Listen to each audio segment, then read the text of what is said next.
Hello everyone, आज हम discuss कर रहे हैं एक्सक्रीटरी सिस्टम, उत्सर्जन तंत्र।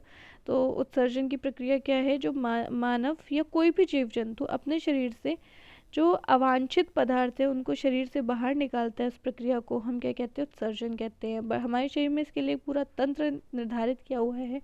अब शरीर के अंदर जो विशिष्ट प्रकार के अपशिष्ट पदार्थ हैं वो ज़्यादातर नाइट्रोजन बेस्ड होते हैं, यानी नाइट्रोजीनियस वेस्ट हम इन्हें कहते हैं।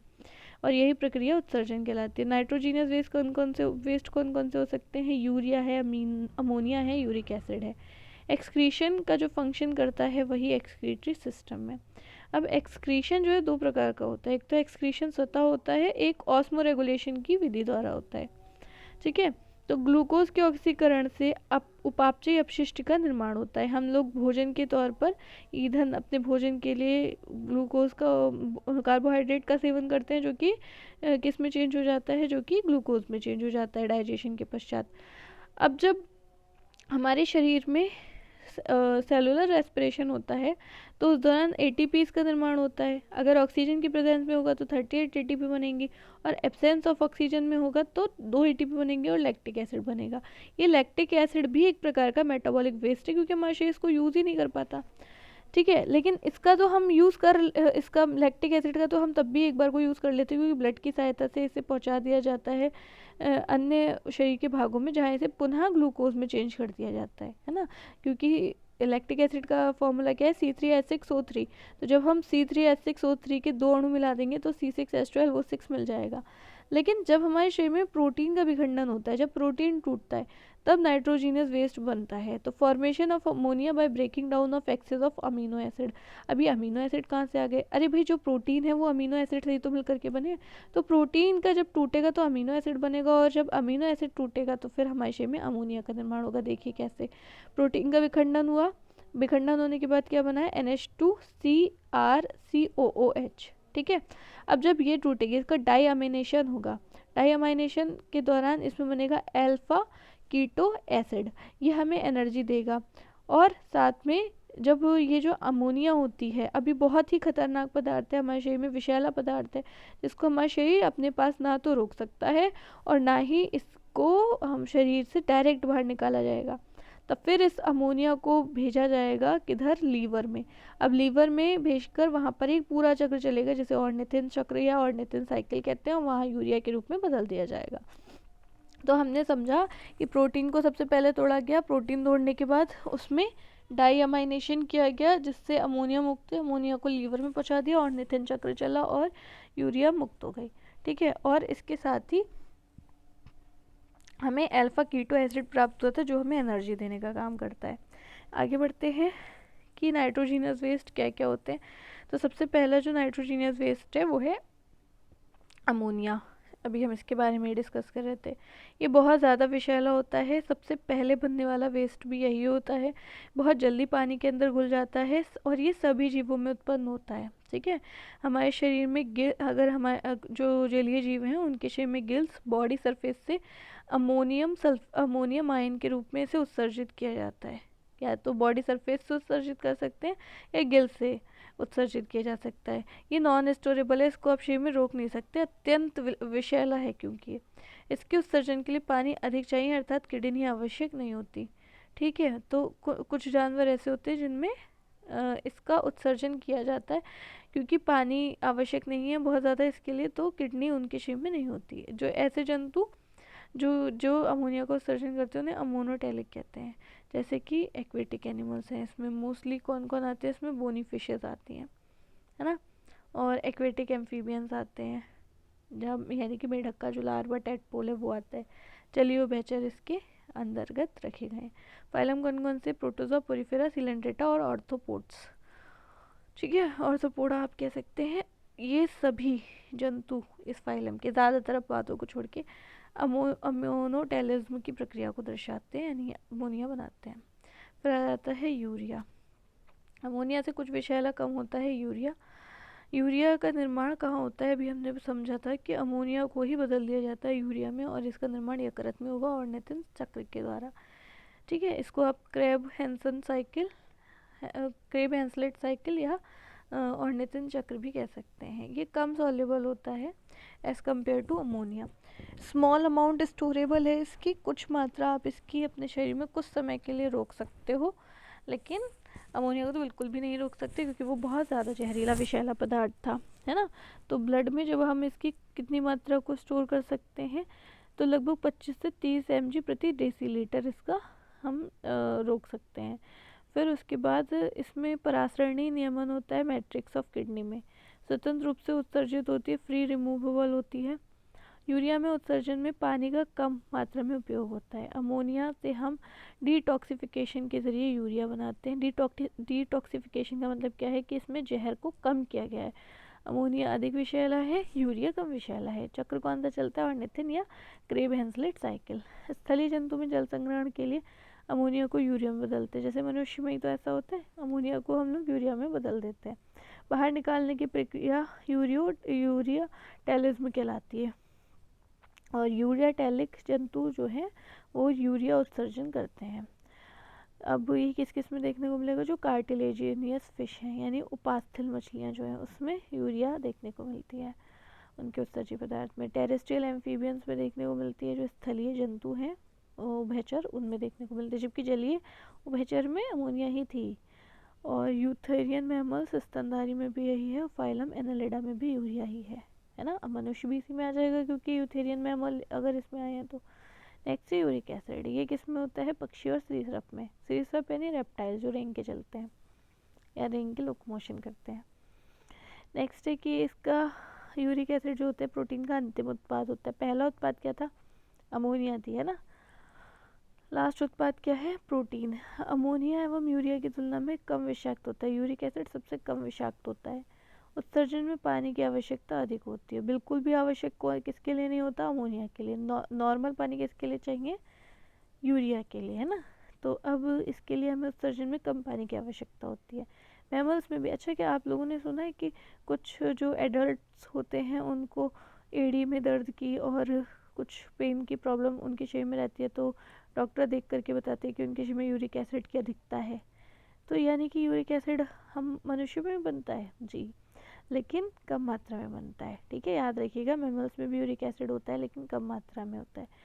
अब इसका फॉर्मूला क्या है, C5H4N4O3 5 4 4 3 CHNO, ठीक है, शॉर्ट में बताया मैंने 5443 CHNO C5H4N4O3, है ना। अब जो हमारे प्यूरिन्स है, प्यूरिन्स क्या होती हैं, तो डीएनए में जो नाइट्रोजनियस बेस होते हैं वो प्यूरिन्स होती है ना। तो एडेनिन और ग्वानिन होती हैं ये। फिर प्यूरिन्स किस में बदल जाती हैं, ज़ैंथीन में। ज़ैंथीन ऑक्सीडेज एंजाइम की सहायता से ये किस में बदलता है, यूरिक एसिड में, ठीक है। अब गाउट या गाउटी अर्थराइटिस क्या होती है, गाउट को हिंदी में हम कहते हैं गठिया, नहीं सॉरी, हाँ गठिया ही है ये। तो ये कैसे होता है गाउट, और ये गाउट एक प्रकार का अर्थराइटिस गठिया होता है, पर गाउट क्या होता है जो कि आपकी कुबड़ जैसी संरचना बन जाती है, ठीक है। तो देखते हैं जॉइंट में, जो भी जॉइंट है उसमें यूरिक एसिड के क्रिस्टल जमा हो जाते हैं, इसे सेठ या राजाओं का रोग कहते हैं। इसमें यूरिक एसिड जो होता है पानी में बहुत कम घुलनशील होता है, तो उत्सर्जन की प्रक्रिया यूरिकोटैलिज्म होती है। मरुस्थलीय जंतुओं में जल संरक्षण के लिए अमोनिया को यूरिक एसिड में परिवर्तित कर दिया जाता है, क्योंकि जो हमारा यूरिक एसिड होता है वो जो हमारे मरुस्थलीय जीव होते हैं वो इसी का ही त्याग करते हैं, क्योंकि वो उनका जो यूरिन होता है वो थोड़ा सांद्रित होता है, क्योंकि पानी रोकना चाहते हैं वो अपने शरीर में। अब कौन कौन से जानवरों में हमें देखने को मिलेगा, तो हमने कहा था रेप्टाइल्स में देखने को मिलेगा, यानी लेजर्ड, स्नेक। बर्ड्स में, पक्षियों में देखने को मिलेगा, मकड़ी में, ये मकड़ी का थोड़ा केस अलग है, इसको देखेंगे। बाकी हमारे टेरेस्ट्रियल इंसेक्ट में भी हमें कॉकरोच वगैरह में देखने को मिलता है। मकड़ी में जो उत्सर्जी पदार्थ होता है वो ग्वानिन होता है, ठीक है। और जो समुद्री पक्षी होते हैं उनमें ग्वानो होता है। ग्वानिन अलग है, ग्वानो अलग है। मकड़ी में ग्वानिन है, मराइन बर्ड्स में ग्वानो है, और गर्भवती महिलाओं में क्रेटेनाइन की मात्रा देखने को मिलती है। कुछ जंतुओं के महत्वपूर्ण उत्सर्जी अंग देखते हैं हम लोग। फाइलम प्रोटोजोआ में प्लाज्मा झिल्ली से ही करते, क्योंकि भाई एक कोशिकीय जीव है तो कोई विशेष जगह से तो उनके शरीर में कुछ विशेष अंग तो होंगे नहीं, तो प्लाज्मा झिल्ली की सहायता से ही वे क्या करते हैं, उत्सर्जन करते हैं। पोरीफेरा में क्या होता है, वाटर कैनाल सिस्टम होता है, हमने पढ़ा है, और आगे जो हम लेक्चर लेंगे उसमें ऑस्कुलम, ऑस्टिया ये सब बताया जाएगा। तो फाइलम पोरीफेरा में भी यही होता है, वाटर कैनाल सिस्टम कहते हैं। फाइलम सिलेंट्रेटा और टीनोफोरा में जनरल बॉडी सरफेस के द्वारा होता है। फाइलम प्लेटीहेलमिन्थीज में फ्लेम सेल, प्रोटोनेफ्रीडिया या सोलेनोसाइट के द्वारा होता है। कभी कभी एग्जाम में डायरेक्ट क्वेश्चन आते हैं फ्लेम सेल के द्वारा उत्सर्जन किस में होता है, तो याद रखिएगा प्लेटीहेलमिन्थीज जो होते हैं हमारे चप्टेक्रमिया फ्लैटवॉर्म्स, इनमें फ्लेम सेल, प्रोटोनेफ्रीडिया या सोलेनोसाइट्स के जरिए होता है। फाइलम एस्केहेलमिन्थीज में रेनेट सेल या जेंट सेल के द्वारा होता है। नेक्स्ट एनेलिडा, एनेलिडा में नेफ्रीडिया होते हैं, और ये तो मल्टीपल टाइम क्वेश्चन पूछा गया है कि एनेलिडा में किस अंग के द्वारा उत्सर्जन होता है, तो नेफ्रीडिया के द्वारा होता है। नेफ्रीडिया किस किस में होते हैं, केचुए, नेरिस और लीच, ये सब एनेलिडा के ही उदाहरण है।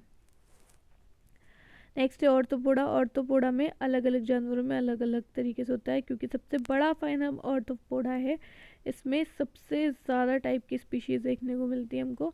तो कॉक्सल ग्लैंड मकड़ी और बिच्छू में होता है। मकड़ी में ग्वानिन उत्सर्जी पदार्थ है, लेकिन निकलेगा कहाँ से, तो कॉक्सल ग्लैंड की सहायता से। बिच्छू में भी यानी स्कॉर्पियन में भी ऐसे ही होता है। नेक्स्ट है ग्रीन ग्लैंड। ग्रीन ग्लैंड में जो आपके प्रॉन और क्रैब हैं, है ना, झींगा और केकड़े, इनमें भी ग्रीन ग्लैंड की सहायता से होता है। फिर मेल्पीजियन ट्यूब्स या मेल्पीगियन नलिका, ये कॉकरोच में सर्जन कराती हैं। फाइलम मोलस्का की बात करें तो इसमें ऑर्गन ऑफ पोजेनस किस में होते हैं, पाइला और यूनियो में होते हैं। और केबर्स ग्लैंड भी फाइलम मोलस्का के कुछ सदस्यों यूनिया वगैरह में पाई जाती हैं। नेक्स्ट है, अब हम बात करते हैं मनुष्य के ह्यूमन एक्सक्रीटरी सिस्टम की, मनुष्य के उत्सर्जन तंत्र की। तो मानव कई प्रकार से उत्सर्जी पदार्थ बनाते हैं, जैसे मेटाबॉलिज्म वेस्ट के रूप में हम CO2 भी रिलीज करते हैं, जिसको हम फेफड़ों के द्वारा उत्सर्जित कर देते हैं। पसीना भी हमारे शरीर से आता है, जिससे सॉल्ट, एक्स्ट्रा सॉल्ट बाहर चले जाते हैं हमारे शरीर से, ये स्किन द्वारा या त्वचा द्वारा होता है। किंतु जो सबसे प्रमुख है वो है नाइट्रोजीनियस वेस्ट। अच्छा, कुछ लोग मल को भी उत्सर्जन तंत्र के अंतर्गत समझते हैं, लेकिन जो मल या जो फीकल है वो आपका डाइजेशन का वेस्ट है, ठीक है, वो उत्सर्जन तंत्र के अंतर्गत नहीं आएगा, वो पाचन का भाग है। लेकिन जो नाइट्रोजीनियस वेस्ट होता है वो हमारे मनुष्य के शरीर में यूरिया ही होता है, जिसे किडनी द्वारा बाहर निकाला जाता है। मनुष्य इसीलिए यूरियोटैलिक है। नेक्स्ट है कि अब इस यूरिया का फॉर्मूला क्या होता है, तो फॉर्मूला इसका होता है NH2CONH2। अब ये एक स्ट्रक्चर के माध्यम से दिखाया गया है कि किडनी किस तरीके से वर्क करती है, इसमें कौन कौन सी संरचनाएं, बहुत इंपॉर्टेंट हमारे लिए डायग्राम है। तो सबसे पहले जो बीन शेप में या राजमा की सीड, बीज के रूप में जो संरचना दिख रही है, इन्हें हम किडनीज कहते हैं। किडनीज जो होती हैं सामान्यतः मनुष्य के शरीर में 2 होती हैं, यदि किसी के शरीर में 1 होती है तो वो जन्म से उसके शरीर में हो सकती है, या फिर हो सकता है उसने डोनेट की हो, तो इस वजह से उसके शरीर में 1 ही किडनी हो। वैसे तो सभी के शरीर में 2 किडनीज होती हैं। अब हमारे शरीर की किडनी का काम क्या होता है, ब्लड को छानने का, है ना, तो ब्लड छनेगा, उसके लिए ब्लड लाना पड़ेगा, तो जो ब्लड लेकर के आने का काम करती है वो हमारी कौन होती है। अच्छा बताइए, किसके ज़रिए आएगा ब्लड, वेंस के ज़रिए या आर्टरी के ज़रिए, ठीक है। तो यहाँ पर आपको दोनों चीज़ें दिखाई देंगी, एक दिख रही है रीनल वेन, एक दिख रही है रीनल आर्टरी, यानी रीनल धमनी और रीनल शिरा, ठीक है, वृक्क धमनी, वृक्क शिरा। फिर एक यहाँ से हमको इन्फीरियर वेना कावा भी दिखाई दे रही है, यानी निचली महाशिरा। और ये जो हमारी किडनीज होती हैं, इनका आंतरिक भाग क्या कहलाता है और बाह्य भाग क्या कहलाता है, तो अंदर मेड्यूला होता है, बाहर की ओर कॉर्टेक्स होता है ना। अच्छा, इसके ऊपर आपको कुछ स्ट्रक्चर दिख रहा होगा, ये सुप्रारीनल ग्लैंड्स हैं, जिनको हमने हार्मोन्स में एड्रिनल ग्लैंड के रूप में समझा था। फिर आ जाती है ये हमारी डॉर्सल अरोटा, यानी महाधमनी भी है, तो इन्फीरियर महाशिरा भी है और हमारी महाधमनी भी है। नेक्स्ट, जो किडनी से, दोनों किडनी से नलिकानुमा संरचना निकल रही है, इसे हम यूरेथर कहते हैं, और ये यूरेथर ओपन होते हैं यूरिनरी ब्लैडर में। यूरिनरी ब्लैडर मूत्राशय है जिसमें यूरिन इकट्ठा होता है, ठीक है, और इसके भाग जो लास्ट में जो हल्की सी नलिकानुमा संरचना है या जो इसकी ओपनिंग है, इसे यूरेथ्रा कहते हैं। यूरेथ्रा जो पुरुष होते हैं उनके पेनिस में और जो महिलाएं होती हैं उनके वल्वा में ओपन होती है। आउटर लेयर फाइब्रस होती है इसकी, यानी रेशेनुमा होती है। मिडल लेयर इसकी कैसी होती है, स्मूथ मसल्स की, यानी चिकनी पेशी की बनी होती है। याद करके देखिए कि चिकनी पेशी ऐच्छिक कार्य करती है, अनैच्छिक कार्य करती है। तो आपको याद आएगा जो आपकी चिकनी पेशी होती है, यानी जो आपकी कैसी पेशी है, आरेखित पेशी है, वो अनैच्छिक कार्य करती है। इस तरीके से उत्सर्जन का जो कार्य होता है वो अनैच्छिक रूप से होता है, यानी कि हमारे शरीर का जितना भी ब्लड है वो हर बार छन छन के आ रहा है और बिना हमारी मतलब उस पर हमारा कोई वश नहीं है, वो स्वयं अपने आप ऑटोमेटिकली वर्क कर रहा है वहाँ पर, है ना। नेक्स्ट है कि इनर लेयर कैसी होती है इसकी, तो ट्रांजिशनल एपिथेलियल टिश्यू या स्टार्च रिसेप्टर यहाँ प्रेजेंट होते हैं। तो बाहरी परत फाइब्रस यानी रेशे की, मिडल परत स्मूथ मसल्स की, और इनर लेयर या आंतरिक परत ट्रांजिशनल एपिथेलियल टिश्यू की बनी हुई होती है।